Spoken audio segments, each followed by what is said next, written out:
Good evening. Welcome to the National Widowers Organization's second workshop, which we present on a monthly basis. The last Wednesday of each month, we address a different topic, and we welcome and encourage your input and participation.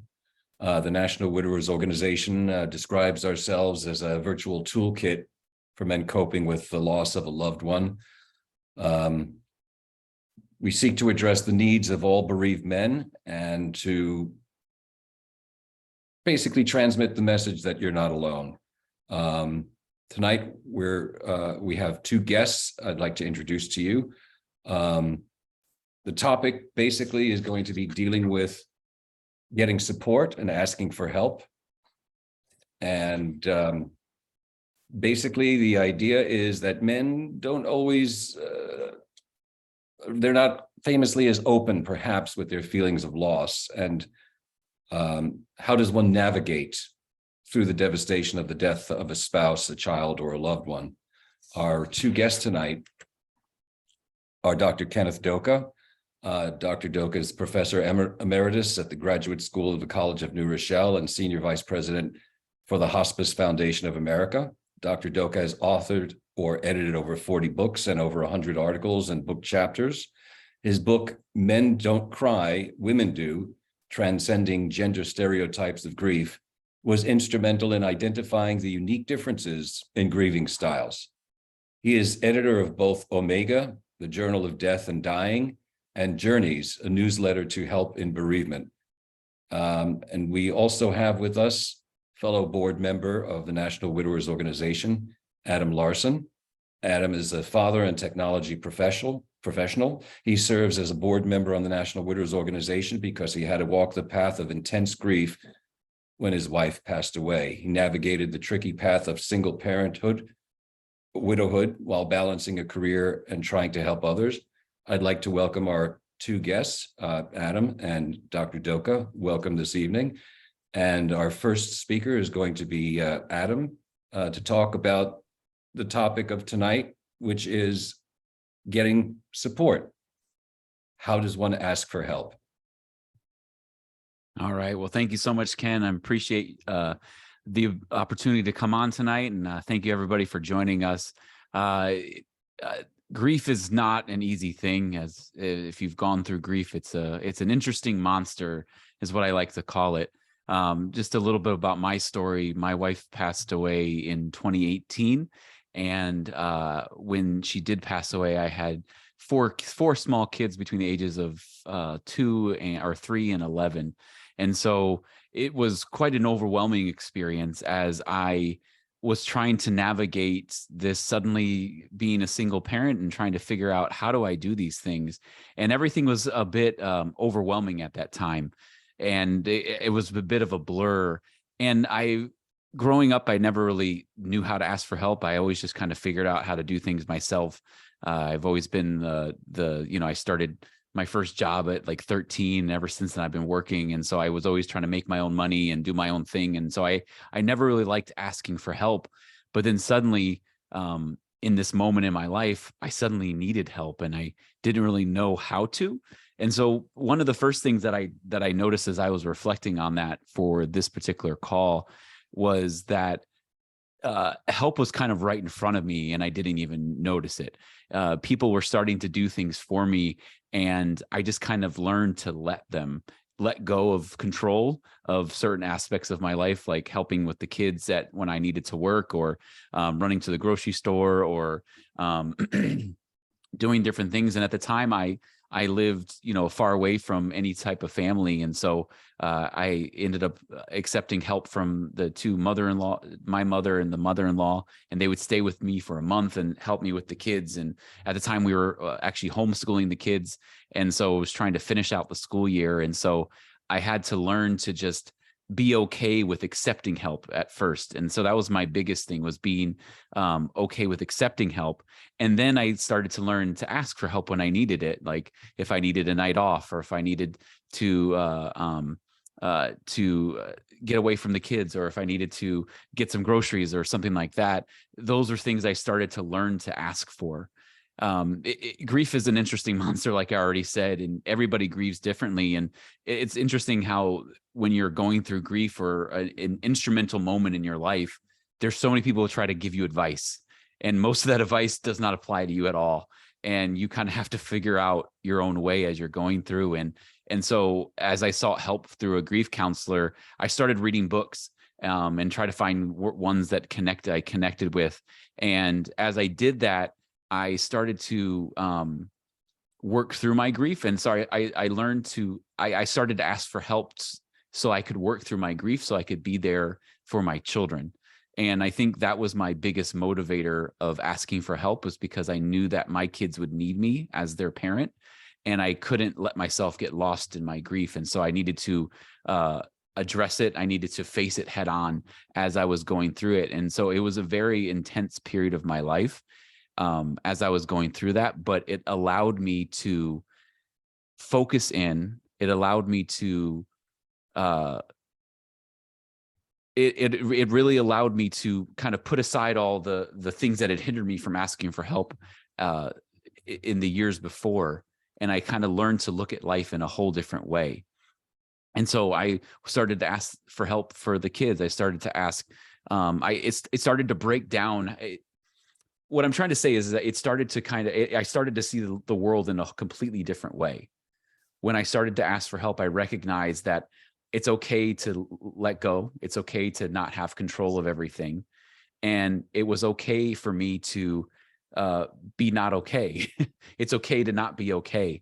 And so that allowed me to ask for help when I need to. It allowed me to make mistakes and ask for forgiveness. And it allowed me to find different ways to be there for my children when I didn't know that I could be in those different ways. And when I'm suddenly being mom and dad to these kids, and then I found ways to help myself. And so that was the other thing that I started to learn how to do, was to take care of me. And so as I learned to take care of me, then I was able to ask for help. I was able to accept help from so many different people. And so that was a huge part of it too. And then in the midst of all that, I discovered the National Widows Organization and the Griever to Griever network. And I signed up for this thing, and I wasn't sure what I was signing up for.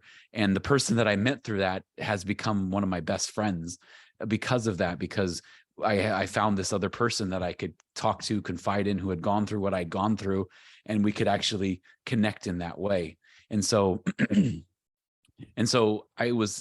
because of that, I was able to face my pain head on and not hide from it, knowing that I needed to be present in my kids' lives, knowing that I needed to be present there and just keep going forward. And then I knew that's what my wife would have wanted, and I knew that's what I needed to do. And so there were so many different things that were coming at me, but I was able to stop, take a moment, breathe, and say, okay, this is how I need help. And it's funny when I reflect back upon it, I didn't even realize that's what I was doing.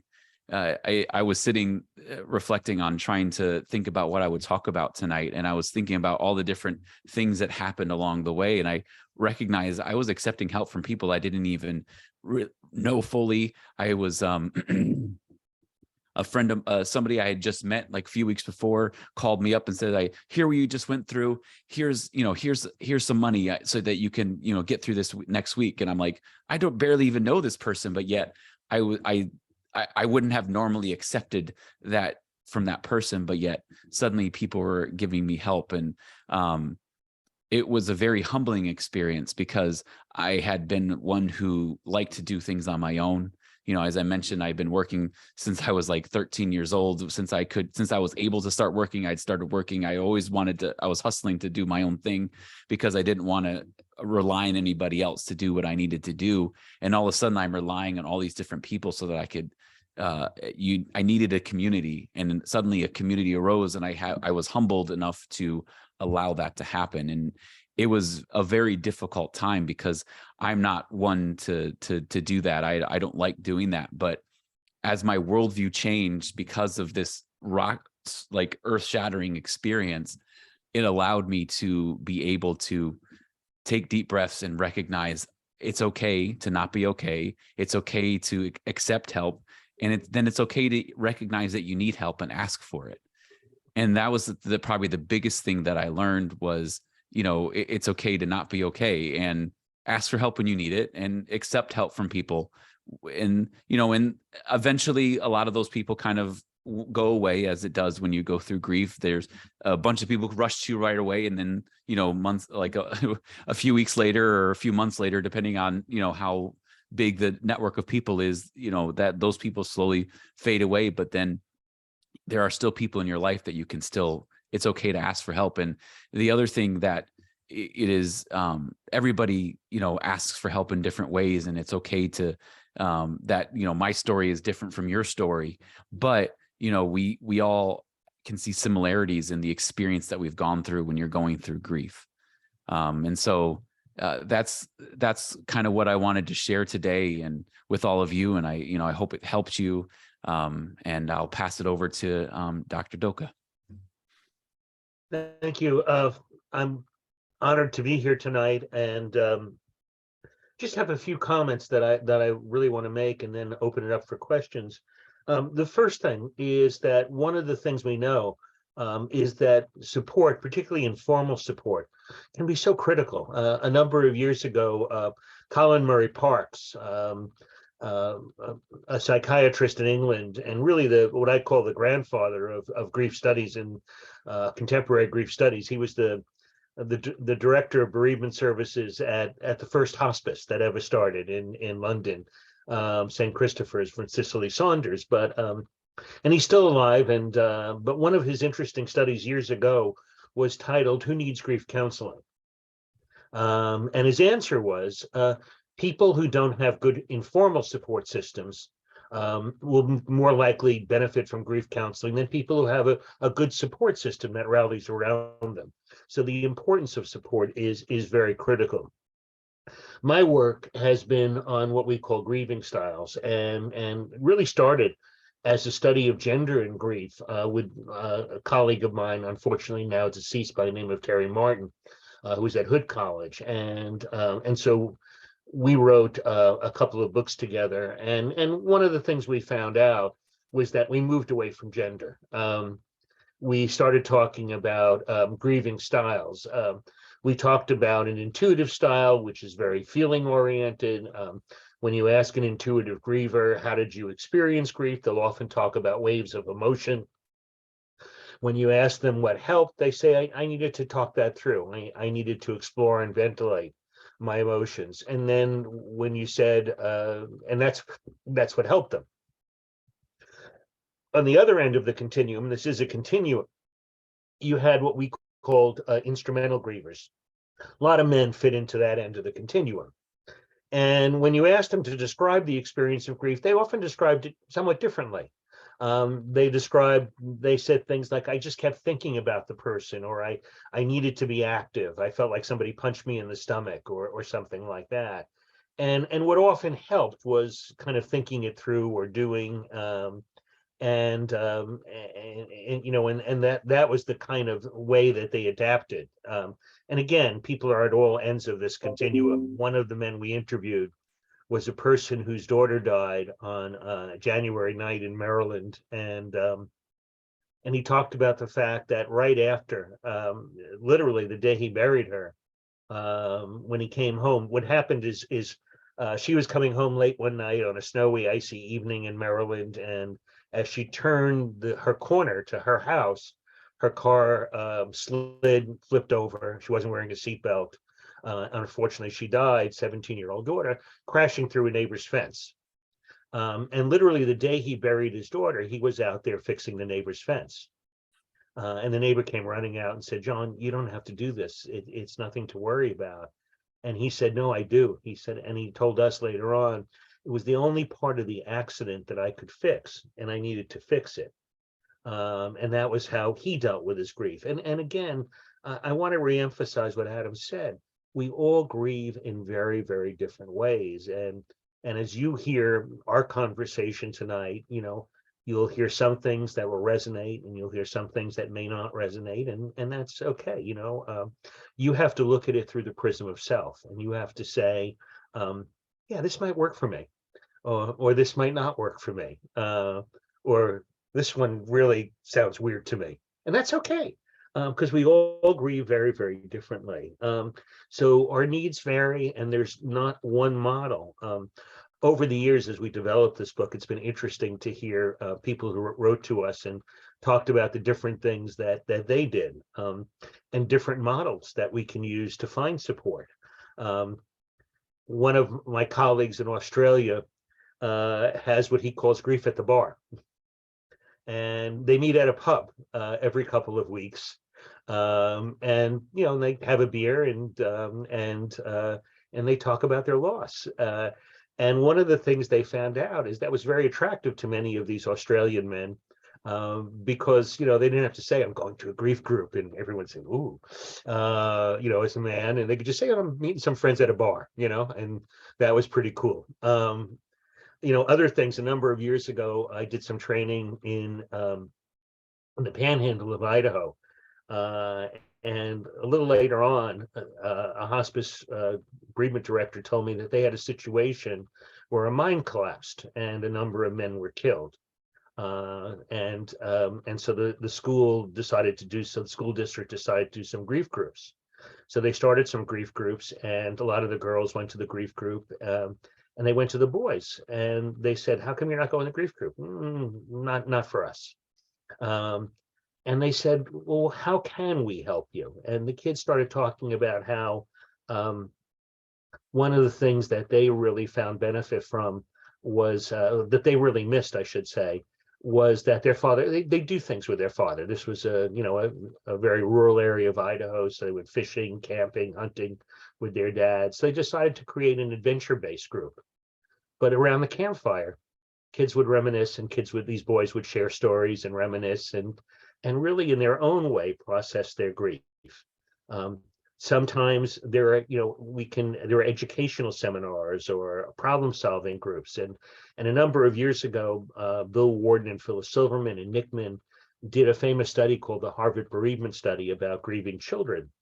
And one of the things that they found out about these grieving, about the fathers and the parents, was that that men benefited more from parenting groups, where they still processed their grief, but they were more problem solving.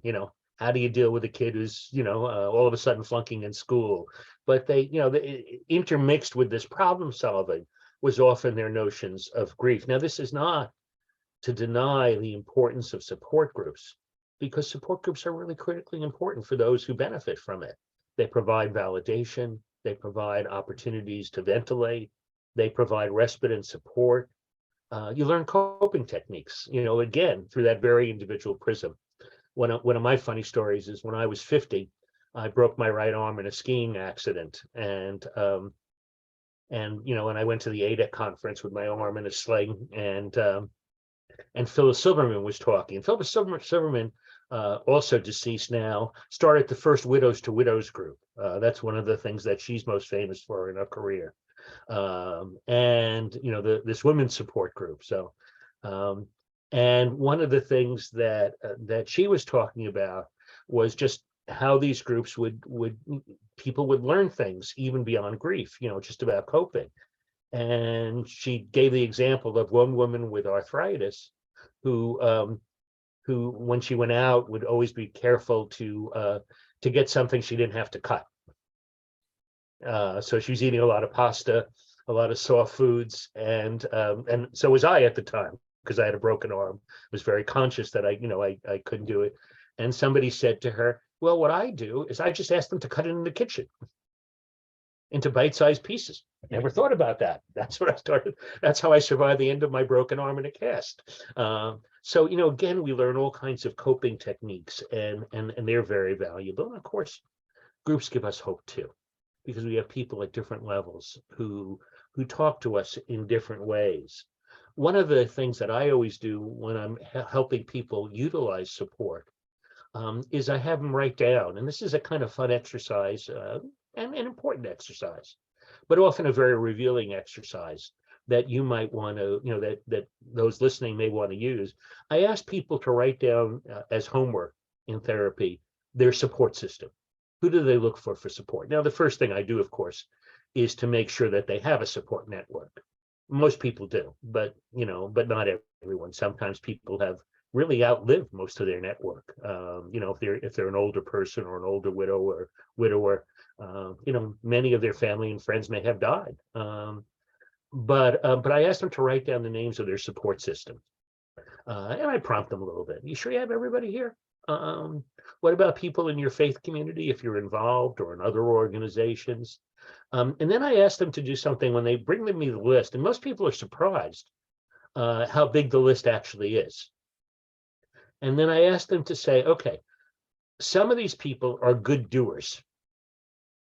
I want you to put a D next to all those people who are good doers. I have a neighbor. I give him a good big D.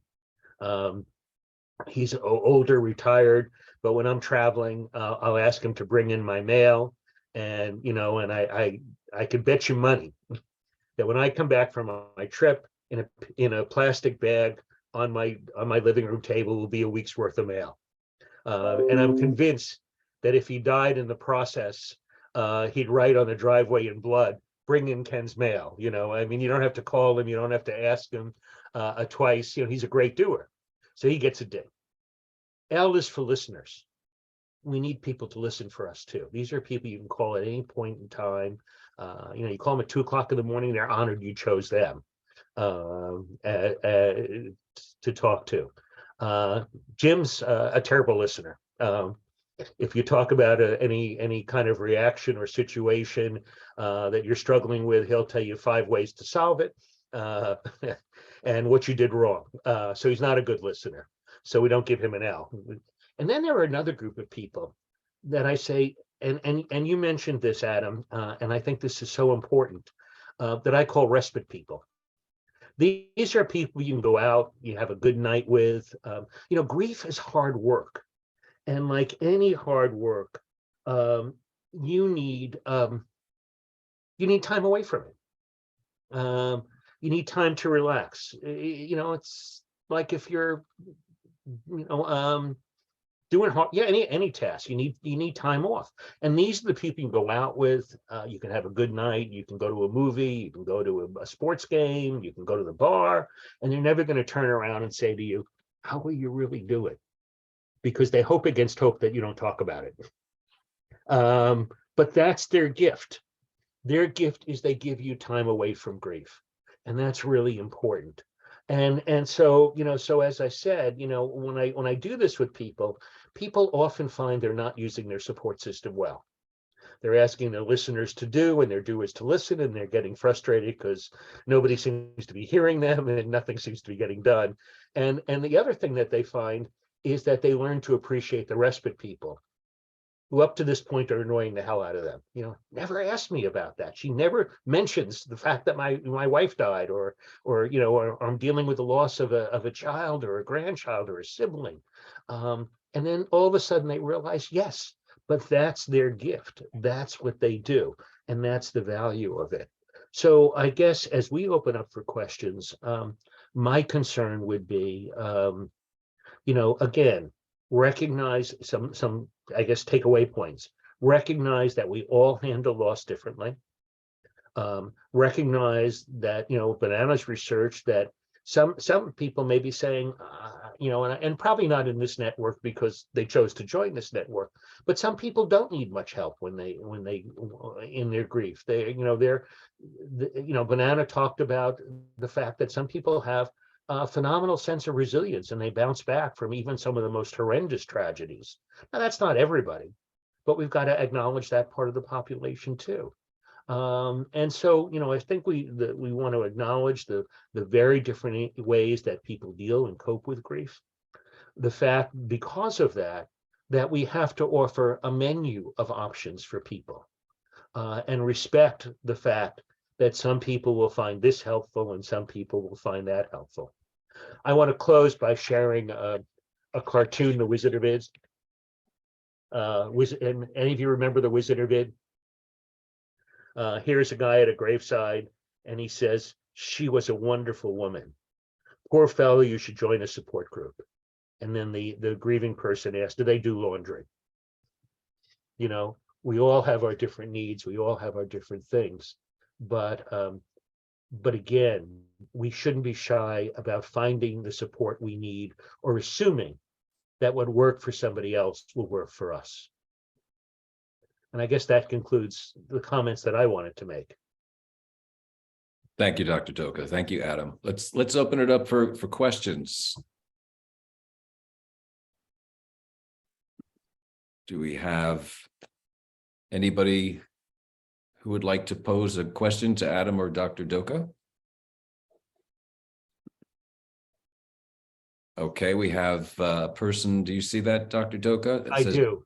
Okay, how do you delicately handle or help support that is helpful? You see, sorry, new classes I'm getting used to here. Can you say when the support is really unhelpful to you? Yeah, and unfortunately, I would say there's a lot of that, and I would love, maybe Adam can share a story as well. But I think there's a lot of times people who feel that the way that they've done it is the way that it should be done, and they're giving you advice that might have worked for them, or but just not suitable for you. And I think sometimes you just have to say, thank you, and I'll consider it, and just pass on with it. And then also there are other people who are, really destructive, and we haven't talked about that, but sometimes if I see that in a conversation, I'll say put a DE next to people who are destructive. And they're the people who, you maybe mentioned, my brother just developed such and such cancer, and they say, oh yeah, my mother had it, and she died painfully, and they give you stuff that isn't helpful, and sometimes you just have to avoid those people who are going to be destructive to your grief, and that's unfortunately a situation as well. Yeah, I ran into that a few times where there was some very unhelpful comments made, and I think I may have handled it more graciously, where I just kind of was like, okay, and I just kind of walked away. There was one time where somebody was trying to give me some advice about something, and I just was like, okay, thanks. I'm going to go talk to so and so. And I just literally just walked away from them.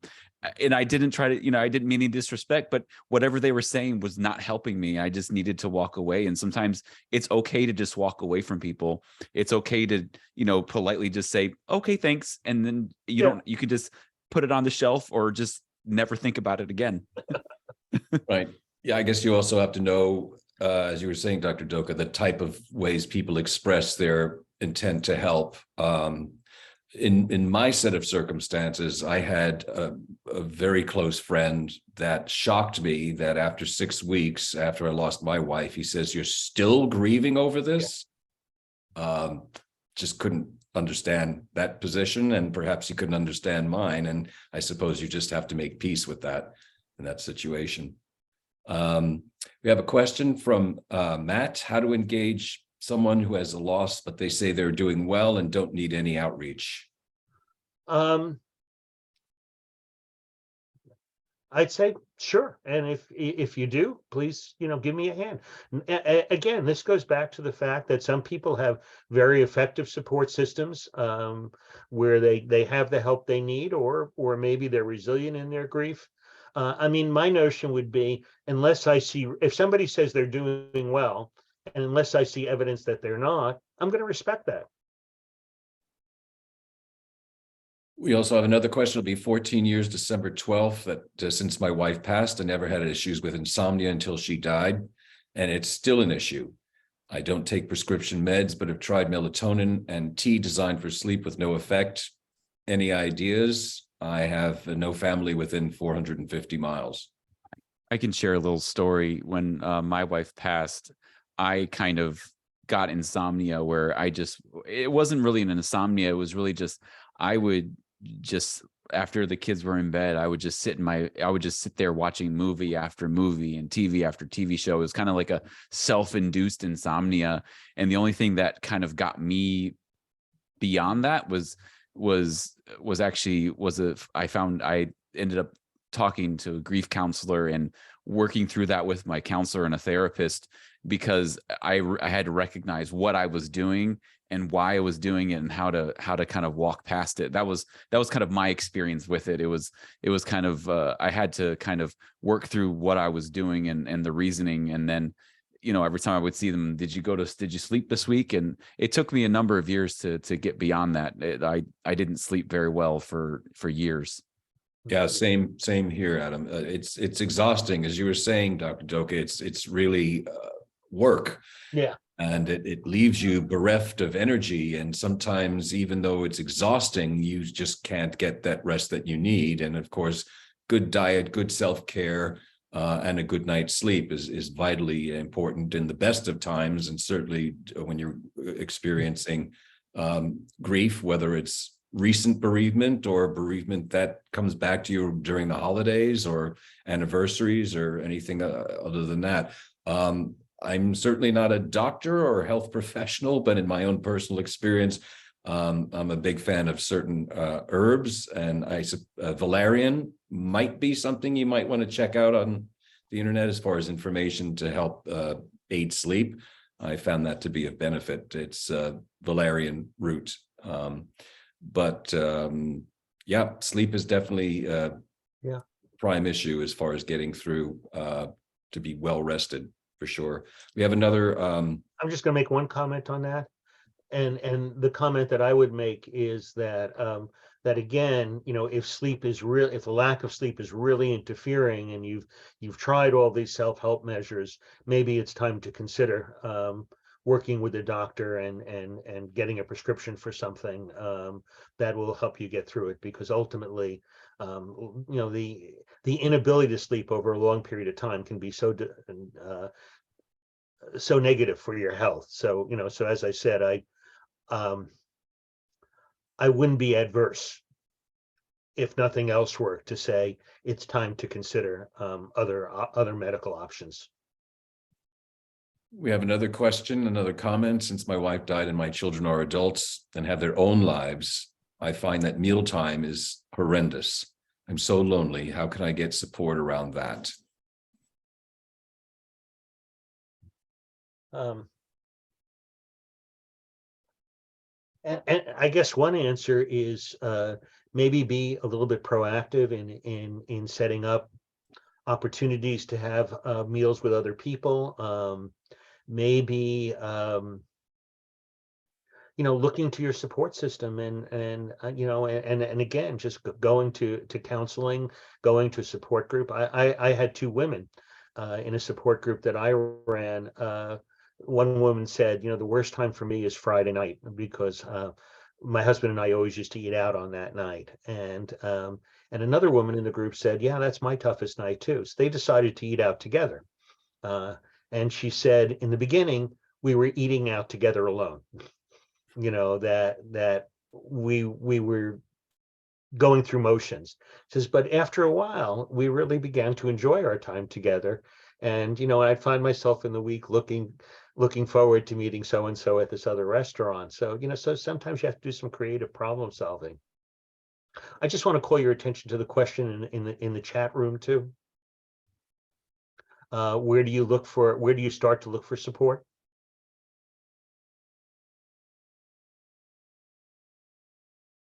Sorry, Ken, we're in the webinar chat, under chat, I'm seeing a question. Where do you start to look for support? I didn't want to neglect that since it didn't come in the Q&A. Oh, okay, that's where I'm looking. So yeah, I'm just checking that out. Right. Okay. Yes, there is that question. Where do you start to look for support? Okay. It was funny. My first thing was I went to Google and I just started looking for things, and that was an interesting search. But then I started talking to people, and I reached out to some friends of my family who I knew whose wife had passed away, and he gave me some recommendations of where to look. And then there was some other, I think you just kind of look at your network and just try to find where you can find things. Like that's how I came across the National Widowers Organization, was just through some searches and clicking, and you find some deep dives and you find articles and you find different people who've written things, and you find what works for you. apropos of which, I'm seeing another comment from a person that wrote, my son died recently and I'm finding that my friends really have left me. They can't seem to bear my pain. Certainly, death, loss brings about so many changes, and it really does expose, I found in my situation, to use an off-quoted expression, who your friends really are. Hearkening back to that comment I made before of a friend that was actually the best man at my wedding, who said, you're still grieving after 6 weeks of losing your wife. I can relate to your comment, sir, that you would put about your friends. You do get to see who your friends are, and it can be an extremely awkward situation for them because they just don't know how to deal with it. Is there any way, Dr. Doka, that he could communicate that to his friends? Because suffering the loss of a family member or spouse is bad enough without dealing with further knock-on effects of losing friends. Sure. And we actually have we call that the secondary losses that we experience, and it's like when we have a major loss, it ripples. It's like throwing a stone into a pond, and we find that there are all kinds of other losses we may experience. One of the challenges is maybe to, gently confront those friends and say, I really need you here. And this is, and that's hard. You expose yourself and other people might not be able to deal with it. Loss of a child is probably one of the, every loss is tough, but certainly, losing a child in our era is something we don't plan for, we don't expect, and it's just devastating. The other thing is to look to organizations like Compassionate Friends, where and again, it's not unusual that people who have lost a child will say from a year from, especially those who join support groups, that a year from now my friendship network has changed. Because they've needed to develop a network of people who are more sensitive, more attuned to the loss, and sometimes they find their friends can't do that. This is also a place where I'd use that DLR, and technique, because sometimes what may be happening is you may be asking your friends to do things that they really can't do. You're asking your listeners to do and your doers to listen, and and you're getting frustrated that they're not there. Maybe it's really time to reflect, and there's another thing too, is that sometimes we give mixed messages. So a friend says, how you doing? Okay, and when we're not. And so sometimes we have to be honest with our friends and say, here's what I need. We have to be honest with saying, what can they provide? I had a good friend, and I realized when I experienced a very significant loss that he was a good respite friend, but that's all I could ask of him. And that's what he was, that's what that friendship was good for, and that's not unimportant. But I realized, having a conversation about my grief was just not comfortable for him. So I had to find people who could do that for me. Are women, generally speaking, better at that, and men are better at being respite support?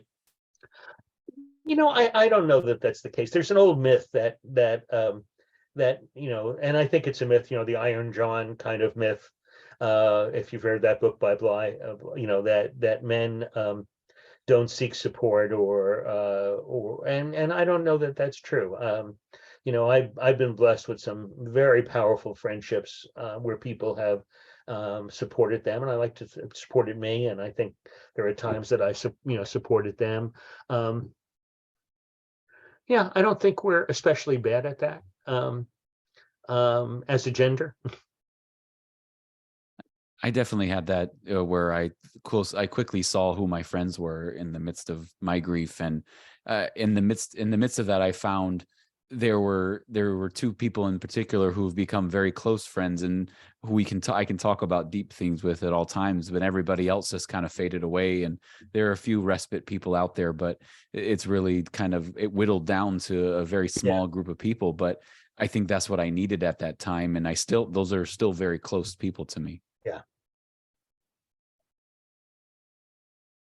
If someone is seeking a support group, what's the best way for them to go about trying to find a local support group? I two suggestions. Well, I mean, the internet is always a suggestion. But the two suggestions that I would say are talk to your local hospice, because they usually have a good sense of what's available in the community. So if you talk to the bereavement person at the local hospice, they might say, well, we have this group or that group, or we know of these groups. And the other good source are funeral directors. Because again, they're always dealing with people who are bereaved, and they, if they're attuned to their community, and most of them are, they'll know what groups are available in the community. So those are sort of two sources of more localized information that I found helpful. Adam, did you find you were mentioning about your in-laws were also very supportive? So I guess that's another source of support that you experienced, that was very helpful to have my in-laws supporting, and especially in helping with the children. I think that's what kind of united all of us together, was around the kids and making sure they have that support.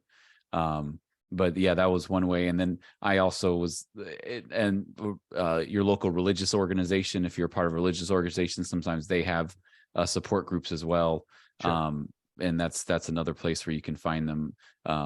There were none nearby me, so I ended up having to just find a grief counselor that I could talk to, because there were no actual support groups nearby. But if I had talked to Dr. Doka, I would have thought of talking to the local funeral director or the local hospice, and I could have maybe gotten some other groups access to as well. Right. Well, I'm sure you were offering support to your in-laws as well. We were kind of supporting each other in that way. Yeah, in my case, my in-laws were on a different continent, which made it that much more difficult because I didn't have that support from them. So that was a little bit tricky to navigate that. But do we have any more questions coming in? There's another one there. Why am I not seeing this? Just scroll down. Yeah, I see it. Yeah. About the suicide death. Mm-hmm. Yeah, sorry. Oh, okay. I'm sorry. I got to. Okay. Because my father died by suicide and the stigma around his death, I'm finding it hard to get the support I need. Should I be honest when I talk about his death, or be more evasive and not mention that he died by suicide? I think you can probably find a group. There are some groups that particularly focus on suicide. So I would actually go on the website of the American Society of Suicidology. I haven't been on there in a long time, but I would imagine that they would know of support groups. They're probably more likely to be national than local. But there may be some exceptions to that, particularly in large urban areas. But there are groups, for survivors of suicide. And I would start with the American Academy, the suicidology groups. Okay. I guess we're coming up to time here. If anyone else has any questions, we'd be happy to answer them offline. I'd like to thank my guests, our guest tonight, Adam Larson and Dr. Ken Doka. Thank you very much for your time and insights. And we'll be back next month on December 28th at 8:30. And next month's topic is Grief 101, What Just Happened. So we look forward to seeing you then, and we wish you peace and strength through this difficult time, especially in this time of year. makes it a little bit more tricky to navigate, but I'd like to thank all of you for joining us this evening. And please keep in touch with the National Widowers Organization. We're here, we're brothers in grief, and we're here for you. So thank you very much to my guests and for all of you for joining us this evening. And we look forward to our next workshop next month on the 28th of December. Good night to everyone. Thank you. Good night.